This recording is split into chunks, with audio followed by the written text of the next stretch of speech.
have an opportunity to Turks and Caicos Hotel and Tourism Association. Mr. Hugh Riley, the Secretary General and CEO of the Caribbean Tourism Organization. And Dr. Amos Peters, the economist of the Caribbean Development Bank, who will have the honor of leading off the session today by presenting the latest findings on tourism as conducted by the bank. Dr. Peters. All right. Good morning, everyone. It's a pleasure to be here with you in Turks and Caicos Islands. All right. So before I start the presentation, I'd like to first acknowledge the leadership of the Economics Department of the Caribbean Development Bank. That is Dr. Justin Ram and Ian Durant, without which this wouldn't be possible today to be discussing this thematic research.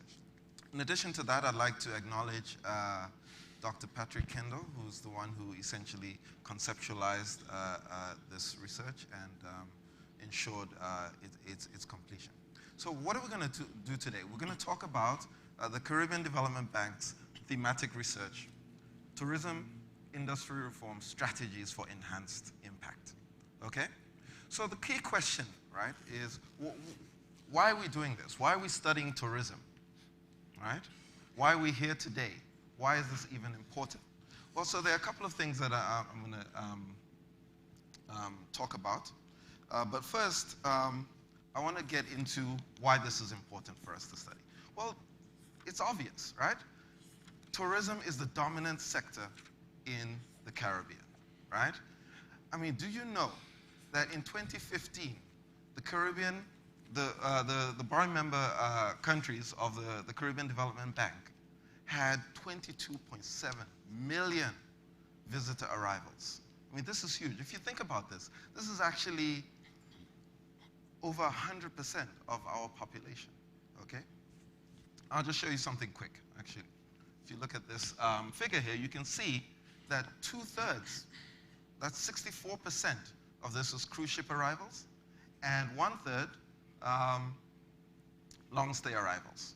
You can also see here that Bahamas, 31%, accounts for 31%, the largest share of cruise ship arrivals, followed by the Cayman Islands and the Turks and Caicos Islands. And you can see now that that's largely due to their proximity to major markets such as the United States, right? Now, keep in mind this statistic, right?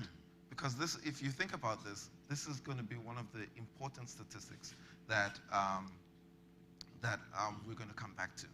That is the fact that 2/3 of our visitor arrivals, right, are cruise ship arrivals, and 1/3 long stay arrivals. That's going to be a very important statistic. But that's not the only reason why we're studying this. Yes, we know tourism is dominant. We know that we have a large volume of visitor arrivals in the Caribbean.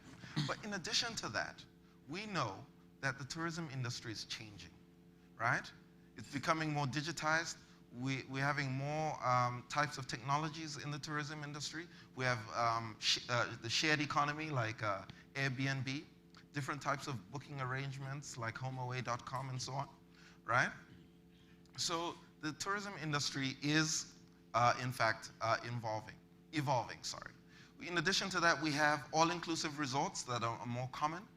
We have, as I just mentioned, cruise ship arrivals becoming an increasing share of visitor arrivals, total visitor arrivals. So that's very important. So that we might want to understand, right, what's going on with tourism because of these changes. In addition to that, you have international events such as Brexit. You have changes in U.S.-Cuban relations, and a myriad of other international events that might impact tourism in the Caribbean and how it supports growth. So essentially, what we're interested in looking at is the relationship between tourism and economic growth. That's essentially what we are here today to discuss. Now, before I even get to the goals, in fact, let me go straight to the goals. All right? So we want to understand and quantify the relationship between tourism and growth. Why does that matter? Well, many of you who are here today have traveled across the world. Sometimes you see beautiful resorts, magnificent resorts, nice spas, things like that, alongside poverty, deprivation, and absolute misery, right? If these two things coexist, then it means that something's wrong, because it means that the tourism, expansion of the tourism industry is not improving the welfare of our people. And that's essentially what this is about. In fact, we can almost pack up and go home, because this is essentially what the study is going to be about. So we're going to look at that relationship, and we're also going to determine if that relationship has evolved over time, right? So that you might be tempted to believe, or you might believe that, hey, the relationship between tourism or visitor arrivals and growth was very strong in the past. But because of all-inclusive hotels and visitor arrivals, more visitor arrivals coming from cruise, that maybe that relationship has diminished. So this is the key question that we're concerned about. In addition to that, as I said, we want to look at the policy implications or the policy considerations. Okay? If business models or the business model in the tourism industry is changing, how, as policymakers, can we adapt policy or change policy to address that? Okay? So those are the key questions of the study. All right. So I'm just going to get to the point. Here are the key findings of the study, right? So what we find is that a 10% increase in tourism expenditure, right, per capita that is, that's per person, or will give rise to an increase in GDP per capita of 0.58 and 0.89, between 0.5 and 0.89%, sorry, okay? That's in the short term. By short term, we mean within a year, right? Over the longer term, it will give rise to a 2.6% increase in gross domestic product, right? And by long term, we mean a 5-year time period, okay? So this is actually quite significant if you think about it, right? Remember, a percentage point increase in growth is huge, right? If you think about what Dr. Ram said yesterday, that I think he said the average growth in the Caribbean was about just over north of 1% or so, right? If you are able to increase per capita visitor expenditure by 10% and get those gains in GDP per capita, right? That changes your growth trajectory considerably. It means that you can double your per capita income in half the time that it would have taken you otherwise, right? That's phenomenal. It has a phenomenal impact on the livelihood and the welfare of our people, okay? So this is important, right?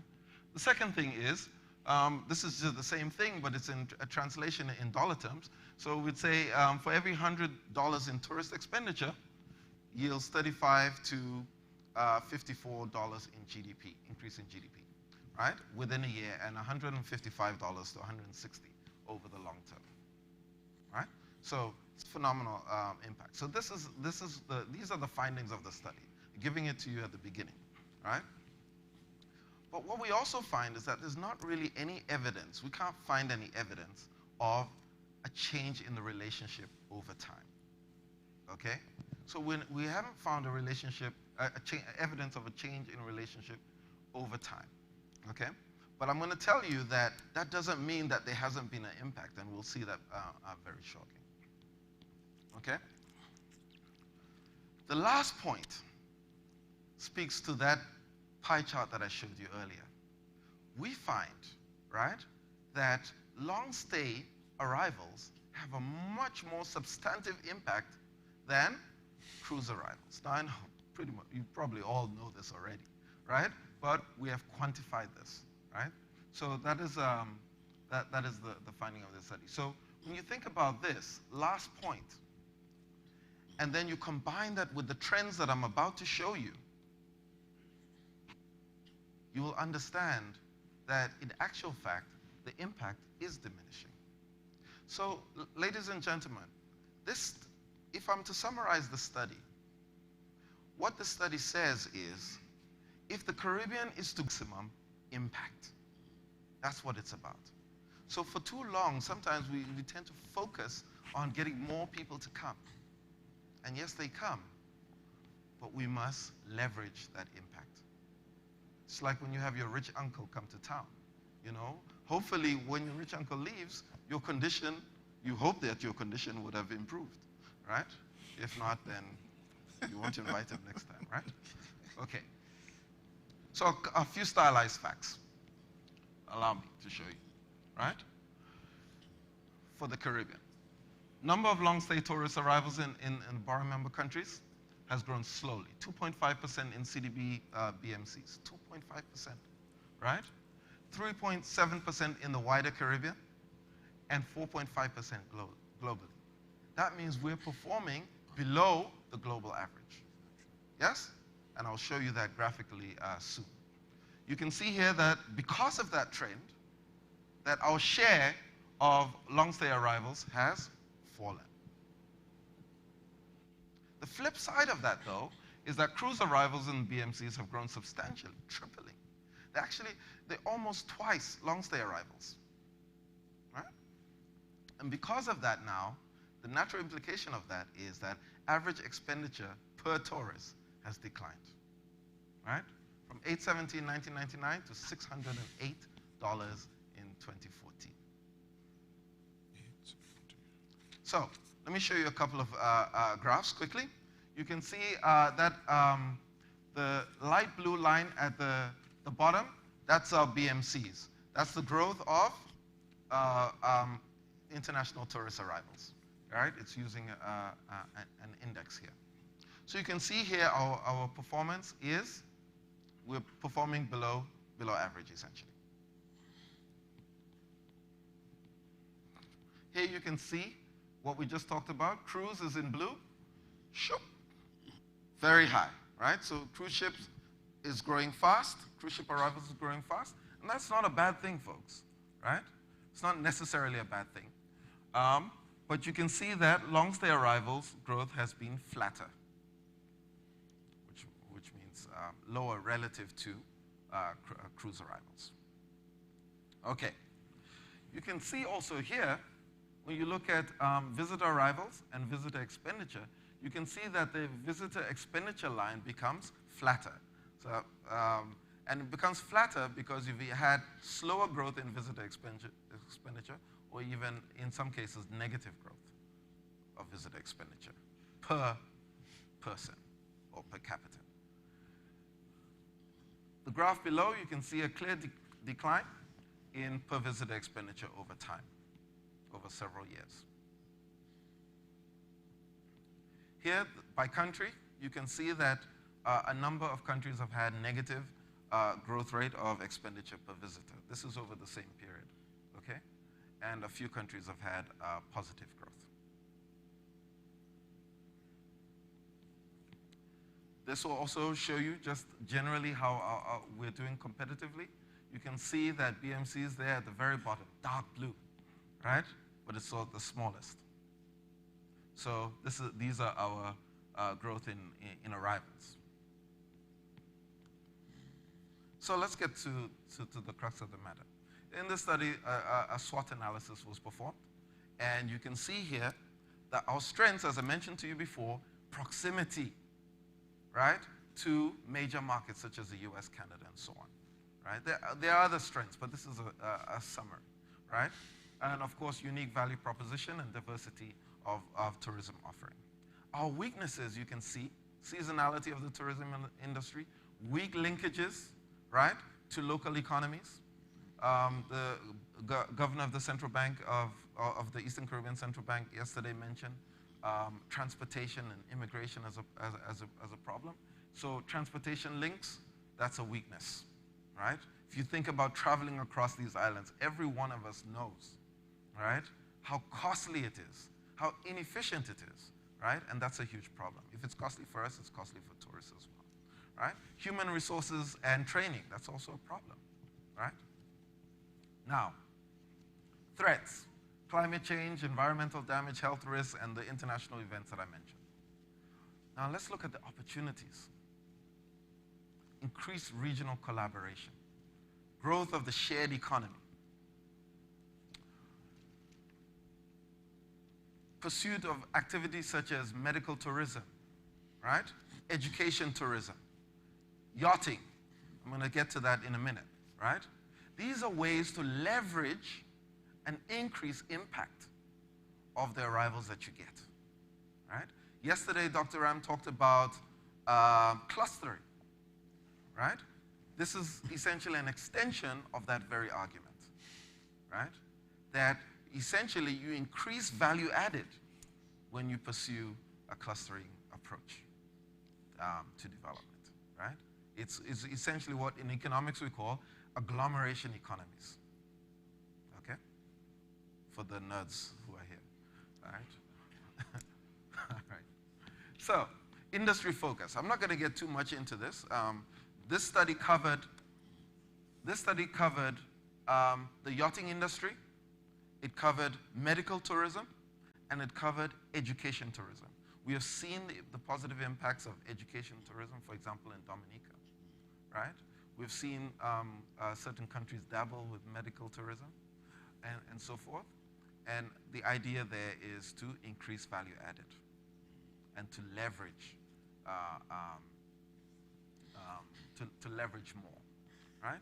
So suffice it to say, the yachting industry is basically comprised. You have yacht establishments, you have tourism establishments, right? And you have certain demand factors. There's certain attributes that the Caribbean has because of its nice weather, warm weather, calm waters, that bring yachtsmen here. We also have a certain basic infrastructure, and there are lots of recreational things that one can do, sporting, regattas, things like that, right? This is something that we can develop even more. We're nowhere near our potential in this area, okay?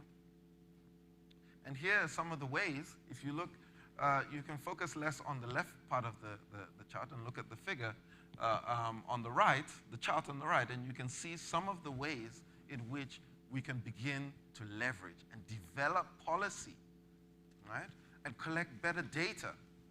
One of the things that we don't do very well in this region is collect data, collect information, and use that information to develop policies that can increase value. And that's what we need to do more of. We need to focus on human development, training. And we need to link, this is a common theme, yachting with the rest of the economy. In fact, one of the things we found was that the links between the yachting sector and the rest of the economy is not that very strong. That's what you call low-hanging fruit. It's easy to pick, and the policy solutions in that space are not very high, right? So there are many ways in which we can move forward in this regard. All right, so what are the policy imperatives, right? And we're getting toward the end here. So, folks, leveraging tourism as a tool for economic development, right? So what does that mean? Well, when a hotel comes here, or any foreign investor, right, how do you get their involvement to grow other sectors, right? Or to develop your economy. So we're talking about training here, right? Training of staff. We're talking about local investment. This is something that is totally doable. We can do this, right? Organizing the tourism industry, right? Treat the industry as a cohesive and formal part of the economy. So again, data collection. Folks who are in statistics, we need tourism satellite accounts, right? So that we can actually, the way we did it, I didn't get into the methodology, but basically we're using an econometric type methodology. But what would have been nicer is if we had more detailed data to be able to do proper assessments of the impact of tourism on the rest of the economy. And then the obvious one, which everybody knows, is develop economic linkages and inclusion. Now, this is a bit challenging in some cases, right? Create links to the local economy, make it easier for businesses to source locally, and develop programs to help entrepreneurs access capital, right? The other one, as mentioned by the governor yesterday, right? Explore further opportunities for collaboration or regional collaboration, specifically when it comes to transportation links, immigration, and customs procedures. He mentioned yesterday all these long forms that you have to fill out. When you fly to Europe and you have a Schengen visa, you go in, if you need one, and once you enter the European space, then you're free to travel within. But in the Caribbean, that's not the case. Fill out these long forms, and as the governor said, it seems the smaller the country, the longer the form. Right? It's not, so clearly that's an indication that there's no excuse there. Okay? And the next and last thing is preparing the industry for the future. As you know, expectations have changed. Most consumers now access data and information using their mobile phones. Yes? So you have to cater for that. Most consumers now don't use cash, right? So you can't expect a tourist to come in and you say, no, you must go to the ATM, right? So you have to be able to cater for the changing demands of the consumer, right? So let me just give you the summary now. Folks,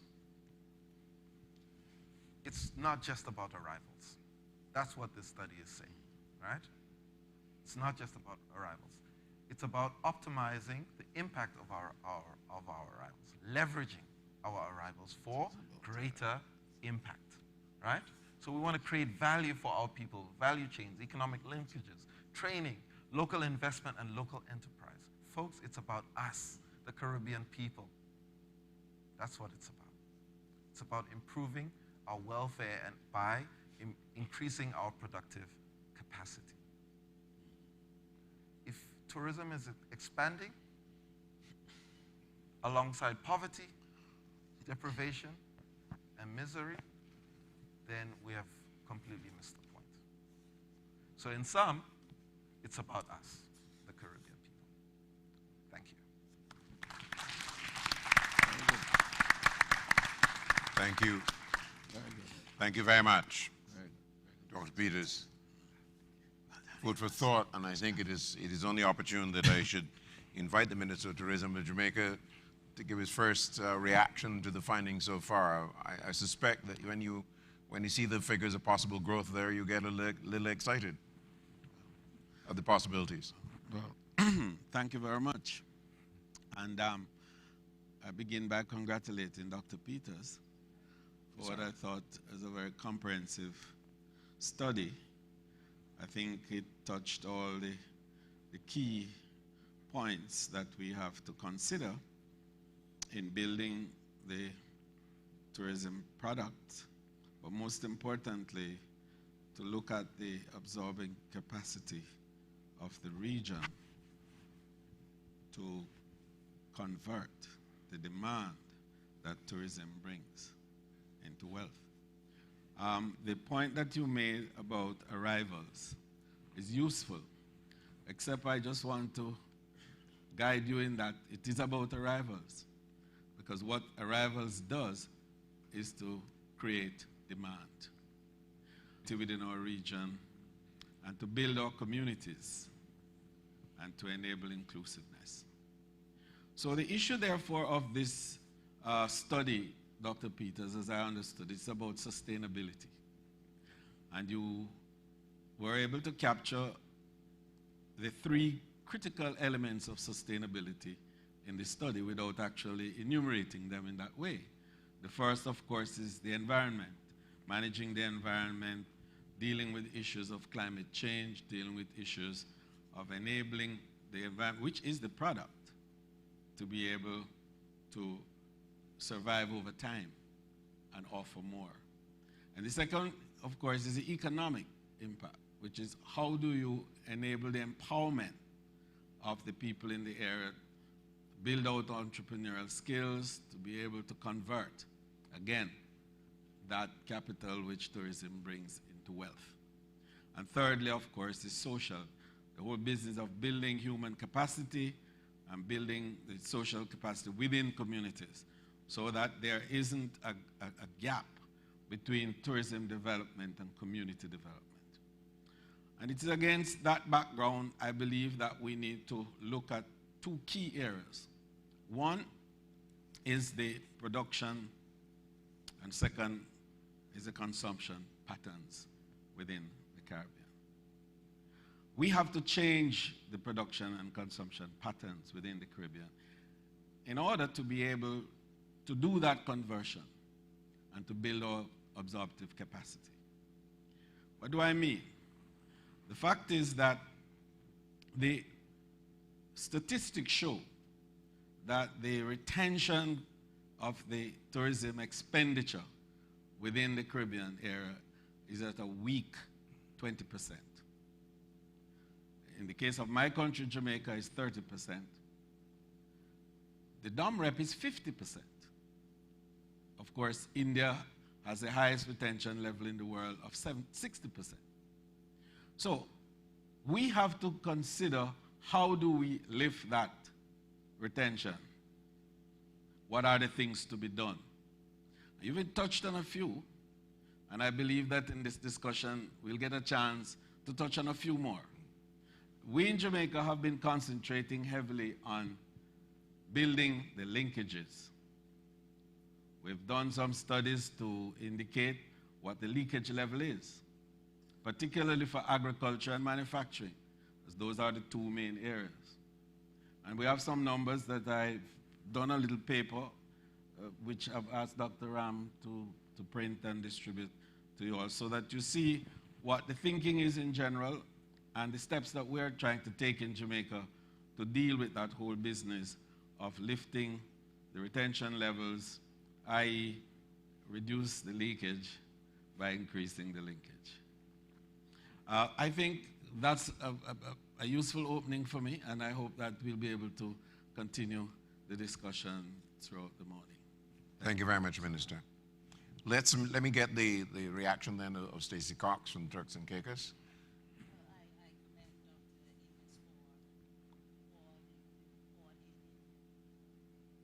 Keep going. It really reflects what the Caribbean at large has been speaking about for a number of years. The creation of linkages, the conversion of those passengers,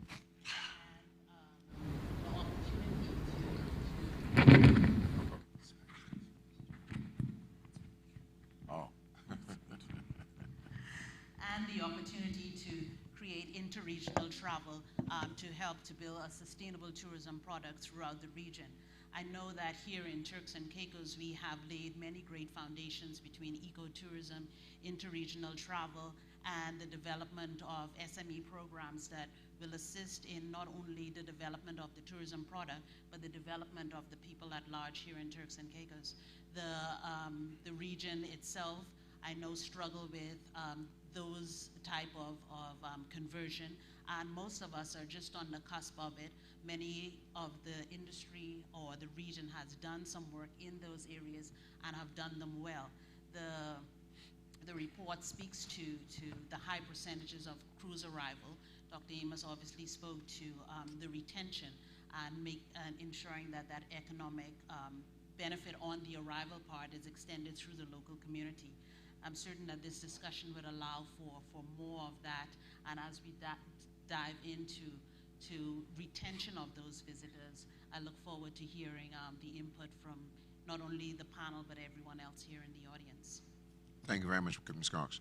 All right, let me turn then to Hugh Riley of the Caribbean Tourism Organization. A lot of figures are coming out there that must satisfy you in terms of your own work. So let's hear from you. Thank you, Julian. And some of our numbers are a little broader than Dr. Amos Peters' numbers because our constituency is a little wider. So I appreciate the fact that you focused in on your borrowing member countries, and our numbers take into account sometimes a slightly wider swath of territory. You're absolutely right, though. There's no question that if arrivals to the Caribbean have hit record numbers 2016, and so far in 2017, they're looking really good. And if large numbers of people keep coming to our region, yet we have in some of our member countries of the CTO a handful of weeks of foreign exchange cover, and we've got troubling ratios of debt to GDP, then we're missing some really important point here. How is it that tourism can be continuing to perform so well as far as the numbers are concerned, but we're still struggling? And that we are in a lot of areas. So we are somehow not maximizing the benefit of the people who are coming. And some rich uncles are coming, but we're not properly identifying them, and so that we aren't getting as much value out of the visit of the rich uncle as we possibly could.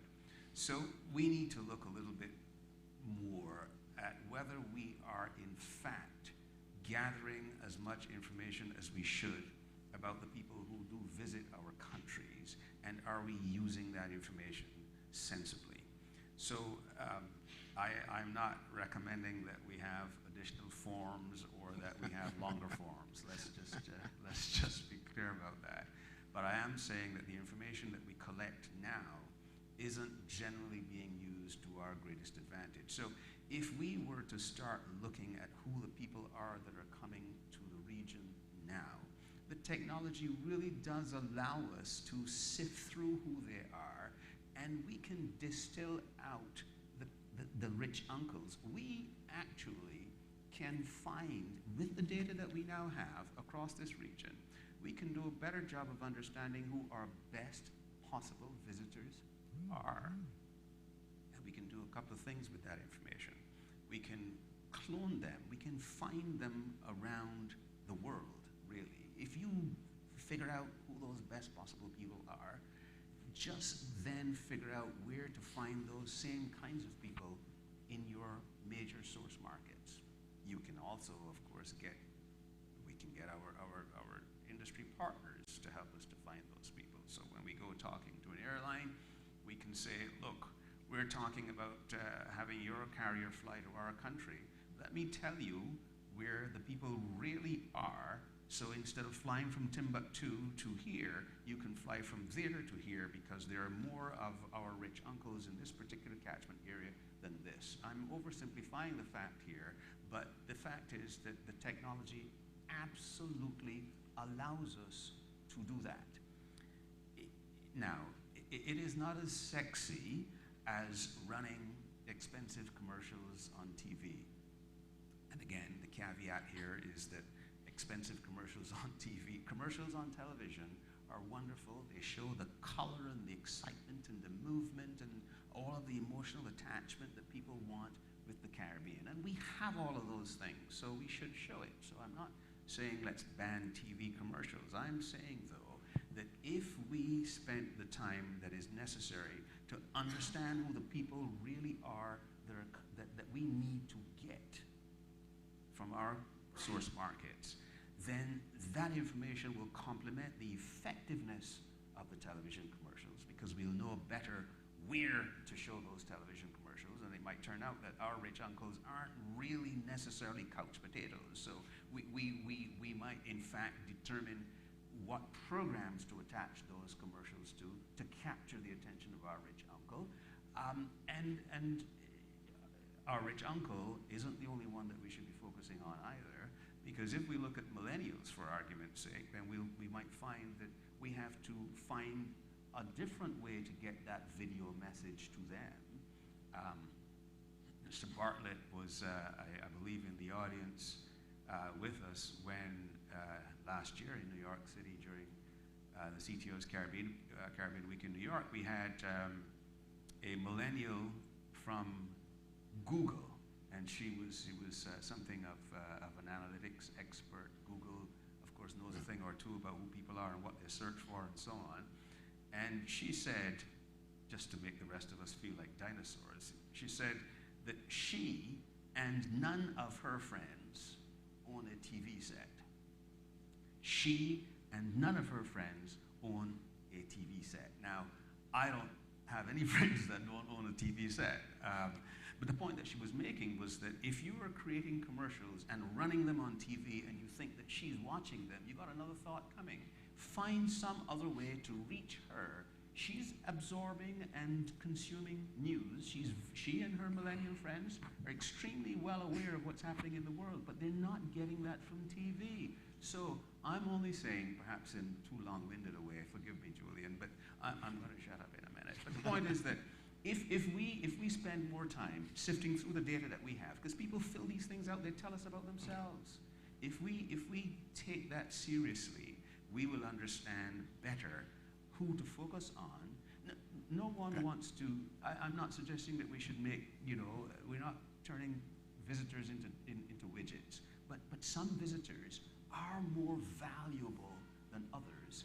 And the valuable ones can be found in all kinds of places if we search there, and the valuable ones can be used as brand champions and brand ambassadors and influencers to bring more people like themselves. It is not sexy stuff, but it is doable. And if we spend more time doing it, our competitors are doing it, by the way, around the world, in other sectors too of the economy, not necessarily only in the tourism economy. There are other industries that are doing this very effectively, but the technology is available to us, and as destinations, we have the considerable benefit of knowing who our customers are, because you can't come into our countries unless you fill something out. Thank you. Minister, Yes. I'm sure you want to react to that. Well, I don't want to react to that too much because it's pretty much the things we know. I want us to perhaps focus on the absorptive capacity. Okay.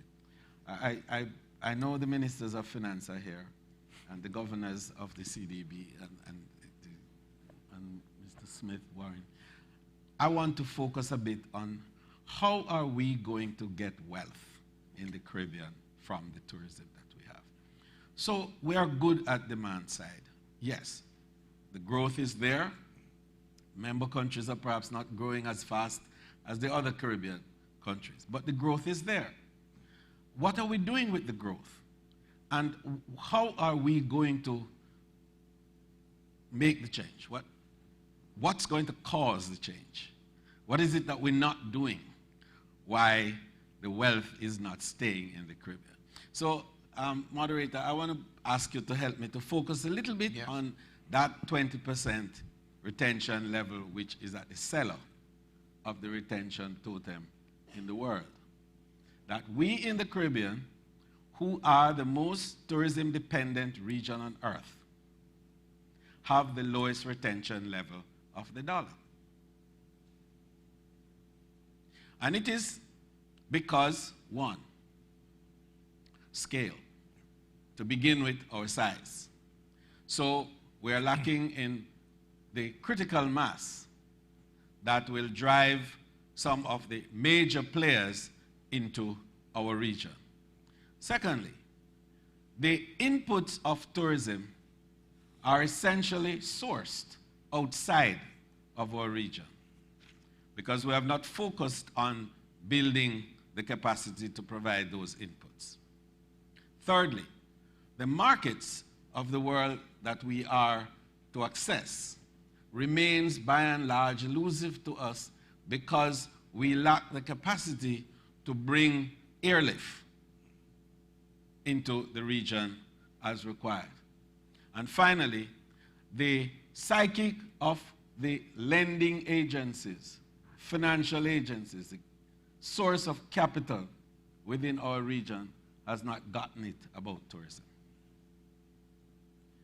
And so let us start at the level where we look at how to get capacity. Your study, Dr. Peters, spoke to collaboration. And that's the new buzzword that I believe we need to wrap our head around.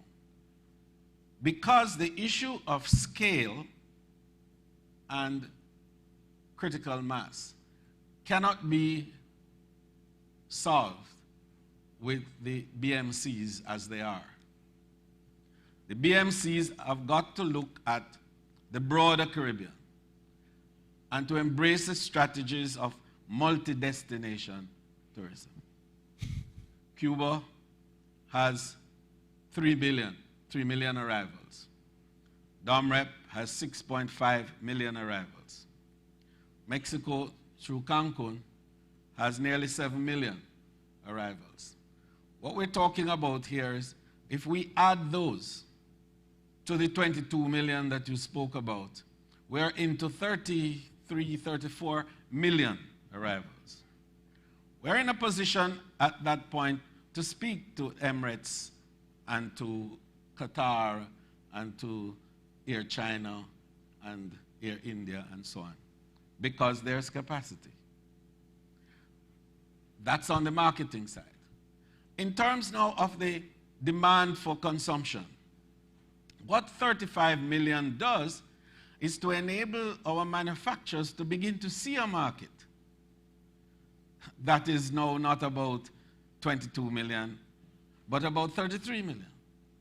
So the banks are beginning to see now a market with a demand that they can provide lending against.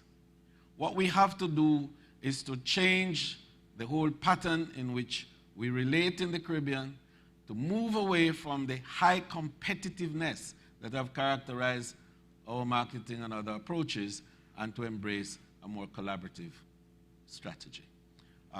Today, I said to you that already Jamaica, Cuba, and the Dominican Republic are in that frame. And hopefully by next week, Mexico will come in. What that means is, if we embrace it, is a new architecture that will drive tourism to another dimension. The business of changing the production patterns is what is going to drive the earning capacity within the region. The small and medium tourism entities, as I call them, the SMTEs, are what drive tourism. 80% of global tourism is about small and medium entities. The guest today, the visitor, as Hugh has correctly said, is more educated, is more informed than ever before. We used to have a slogan in Jamaica which say, once you go, you know. Today's technology has said to the visitor, once you know, you go. And so they know more about your destination than you do. They know where to find everything. Our job, therefore, is to do two things in this context. One is to identify what are the passion points of people, because people travel to fulfill their passions and to build the products around those passion points. In Jamaica, we have identified 5 key passion points around which to build products. 1, gastronomy, food. And I don't need to speak about food in the Caribbean. We are the best.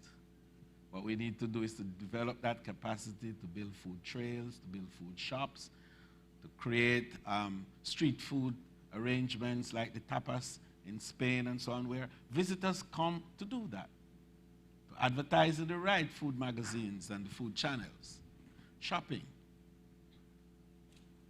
entertainment and sports. Nobody beats the Caribbean with entertainment, whether it is calypso or is reggae, or salsa, or you name it, merengue. Nobody beats the Caribbean with straight music and entertainment. But we have not built out that capacity. There is nobody who can come to Jamaica, for example, and get reggae production, high quality, 24/7. You may get a reggae summer fest once a year, or another festival once a year. But people want to come to enjoy a week of it. But we don't have. So we need to build out those capacities. Then there's a business of health and wellness. Our nutraceuticals, driven by the rich biodiversity within the Caribbean area, is begging for us to convert into oils and wraps for spas and all that. And finally, of course, knowledge.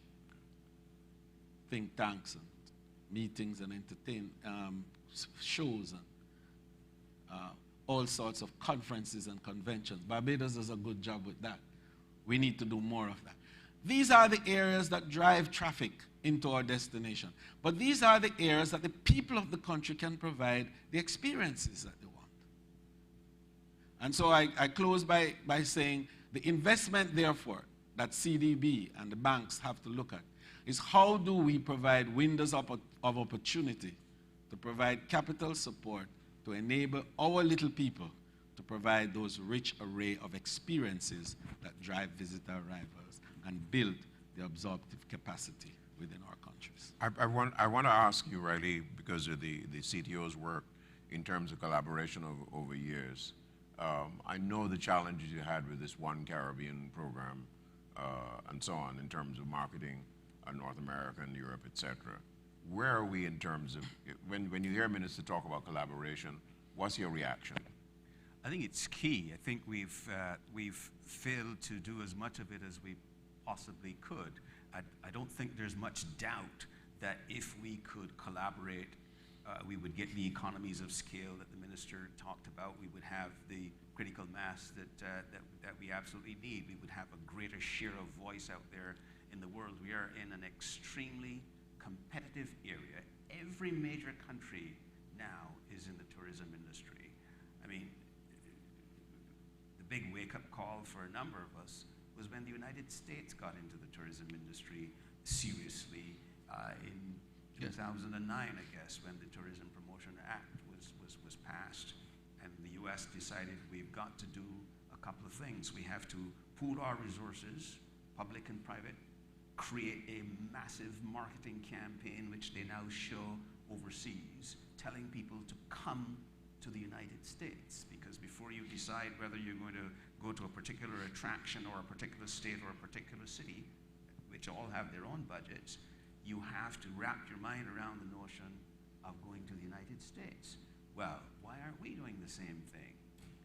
Honey, let's go to the Caribbean this year. Some impulse has to be planted into your head that you have to come to the Caribbean. Just think of going to the Caribbean rather than, the Indian Ocean or the Pacific or wherever, before you even determine if you want to go to Jamaica or Turks and Caicos or St. Lucia or St. Vincent. So we should have a campaign to do that. Why? Because we know that it works, because we know that not one of our countries really has the resources to do this effectively. And how do we know that the thing works? Because on the last 2 occasions that we did this, embarrassingly, only 2 occasions, certainly within my career that we did it. Well, we did it 2.5 times. But the most recent was after the events of 9/11, when everyone panicked, and it was the first time in history, it was the occasion where planes landed and didn't take off, and some hotels didn't have a single guest arriving that night, for several nights. It was a panic. What do we do now? And as the Caribbean, we pooled our resources, and we created a campaign called Life Needs the Caribbean. 2 important things happened when we created that campaign. That was a campaign ran in the spring of 2002. The awareness of the Caribbean brand went up. How do we know? Because we did before and after studies. So we know what happened to people's awareness of the place called the Caribbean, and the business went up 11.4% among the cumulatively among the participating countries. So awareness went up, the business went up. Of course, like good Caribbean people, when the crisis went away, we relaxed, and then we waited for the next crisis, and the money went away. There was no sustainability. If we had a sustainable mechanism to market the Caribbean properly as a destination, every member country would benefit, and I'm telling you, we would, in all probability, not be in the kind of situation that we're in now. Our competitors are doing it and learning from us. They have taken our script and they have run with it. If we were ever to do that, we would have a much greater impact out there